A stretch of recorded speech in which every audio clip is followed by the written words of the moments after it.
अस्सलामुअलैकुम। आपको पता है सर्दी है जी। सर्दी में सब्जियां जहाँ पे फ्रेश आती हैं वहीं पे सब्ज धनिया और पुदीना भी बड़ा सरसब्ज आता है।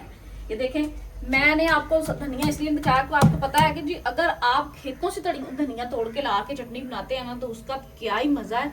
लेकिन अगर आप किसी शॉप से फ्रेश धनिया आप ले लेते हैं, पुदीना ले लेते हैं, उसको आप अच्छी तरह से साफ सुथरा काट के धो के अच्छी तरह से इस तरह की मिट्टी की कुंडी में आप उसको रगड़ लेते हैं, उसकी चटनी बना लेते हैं। नमक डालें इसमें, मैंने इसमें और कुछ नहीं डाला, जस्ट पुदीना धनिया उसको अच्छी तरह से धो के अच्छी तरह से मैंने काट के डाला है और उसको रगड़ रही हूँ। साथ में एंड पे मैं इसमें नमक डालूंगी बस, इसके अलावा और कुछ नहीं। आप चाहें तो इसमें लहसुन के 2 जो है भी डाल सकते हैं, टमाटर भी डाल सकते हैं, पुदीना अनारदाना भी डाल सकते हैं, वो आपकी मर्जी है।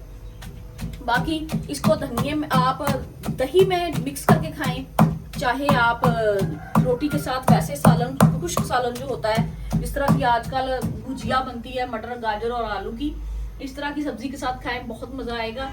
ये मिक्सी में भी बन जाता है, जग में भी बनता है, लेकिन वो वाला टेस्ट नहीं आता जो इसमें आता है।